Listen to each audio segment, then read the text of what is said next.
So what I find helpful is creating a mood board, which is a collection of photos that I can kind of come up with a color palette for, because I really want to get some nice natural shades of coffee, and coffee comes in lots of different shades.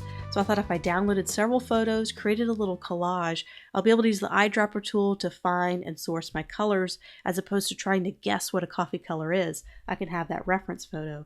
So I'm going to download, I'm on pexels.com, which is a great place to find free photos. I'm just downloading a few that I can create a little collage out of. And I'm just trying to find ones that have a nice variety. So beans. This one's going to be a great photo to use because it's got the cream in there.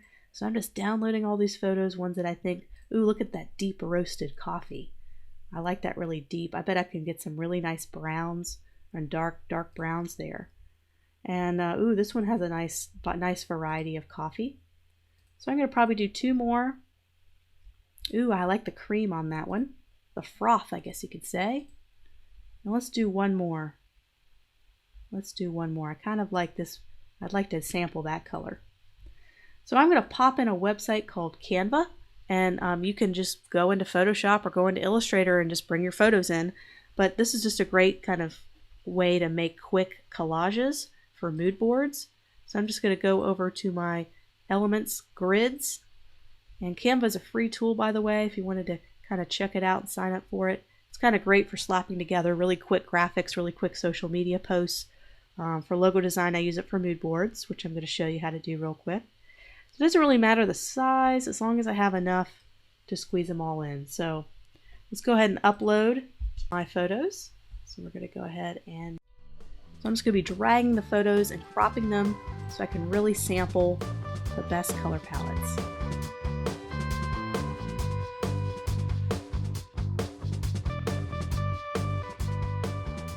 Okay, now I'm just going to export this as a PDF, or probably even better, a JPEG. I'm just going to download that at high quality and bring that in Adobe Illustrator, and I'll see you there. So as you know, now that we're doing color, we need to switch, make sure we're in CMYK mode, as we want to choose those final colors that are going to be used in the final versions. So let's just make sure, if it's not already, go ahead and go down to File, Document Color Mode, and make sure everything is in CMYK color mode. Let's go ahead and switch it over. There might be some small shifts in color. That's okay. That's very normal. RGB is great for digital, and CMYK is great for print. So I like to do everything in CMYK and then convert everything to RGB.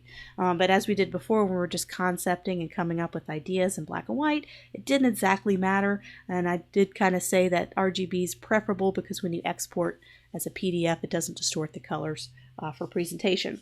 So here we go. We're back in here, and here's the mood board that I exported. So we have some great sample colors to go ahead and create palettes from. So let's see. We don't want to have too many colors in one particular logo design. I'm going to try to keep it at 3 maximum. So with this one, we have different shades and colors. So let's see if we can kind of get a nice mug color. So these two will be the same color right here.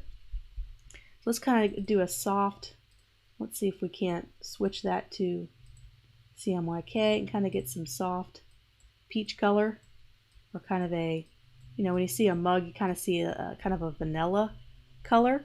And let's see if we can't get some inspiration from some of these. So that kind of has a little bit of, let's go ahead and slide this over. When I sampled this, it's not all the way white. It's got a little bit of a mix of magenta and cyan, a little blue and red. Kind of gives it a nice kind of cotton color. So I kind of like that for the mug shape. And let's find another color. Let's go ahead and sample this and make it a bit darker for the mug shadow. So we want the inside to be a nice coffee color, we think. We'll see kind of how it looks. So let's go ahead and add, this is not filled in, so we're going to need to get another circle back here. And let's see if we can't sample a really nice coffee color. So these are going to be all over the place depending on where you sample.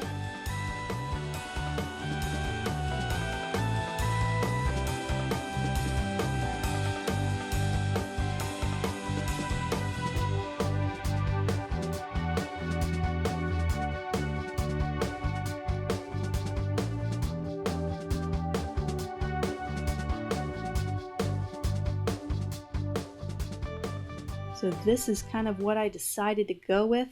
I decided to go with a nice background to kind of bring in some of those coffee colors, especially the cream in my coffee colors.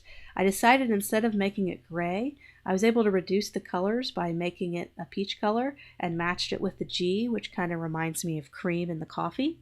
So just kind of thinking about, you know, what does this really look like? Can the G, you know, if I can change the color to make it look more like cream, that can only help the concept be stronger.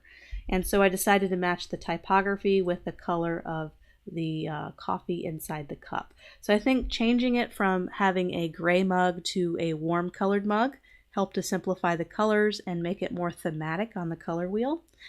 So they're all going to be warm colors and they're all going to match a little bit better and be softer.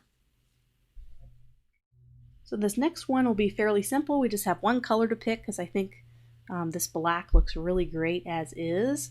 Kind of reminds me of black coffee. So now if we put a little bit of cream in the coffee and get something with some of these creams or frosts, it might look really good as a counter to the black.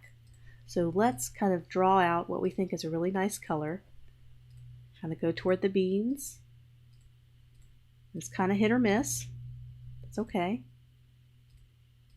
We're just trying to land on something we think works really well. If we land on something that's close, we can always, of course, adjust it using our slider. If we want to take away green or we think it's got a little too much green, we can adjust that. This is where I like to add a little bit more polish to a logo since it's kind of be in its final form. So I went ahead and added a layer mask to the top coffee color. Went ahead and chose one that I thought would best represent something with cream, but not something that's totally black coffee either. And I decided to actually make this. This is actually a light brown, or not a light brown, but a very dark, deep brown. It's not black. So I thought taking kind of the coolness away from the black and adding some warm tones really helped to make these two colors seem more in the same family. They're both warm, kind of the similar reason as above. And we can find out a better color to pair with that. We can even use the same color as above. And a lot of the times I'll add drop shadows, just in this case for presentation purposes, just to look a little more polished, not necessarily that there's going to be a drop shadow on the logo permanently, but just to kind of show a little bit of just care for the logo. So I'm just adding that right now, adding some nice far casted shadows. Okay, so there's kind of our two versions that we have so far with color added. We're kind of having a lot of warm tones added to this, which is fine. I know they requested the cool, calm colors. They didn't really request cool colors, they just wanted calm and relaxing.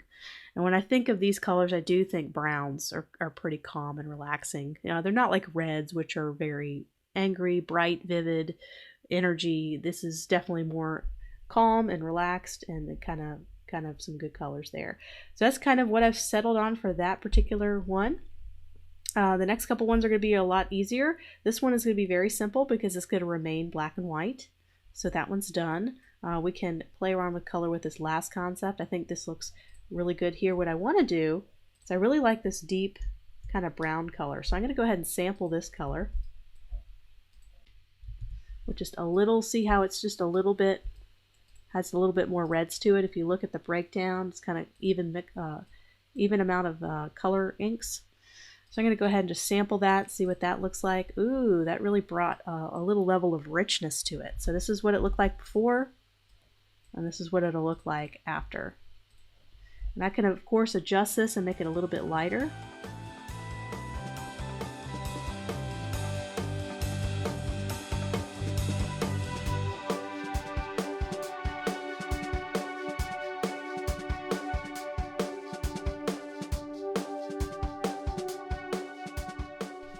And so there we go. We have kind of a mixture here. What we could do here is we can have a contrast with our type. Let me go ahead and ungroup that and make that the a lot smaller while I'm here. And we could contrast that with lighter colors. So what we could do is we can ungroup this. Instead of making that all the same color, we can make a few of these items a different color. So let's go ahead and go over to, or let me go ahead and bring my sheet over here. Let's see if we can't bring out some of these colors here.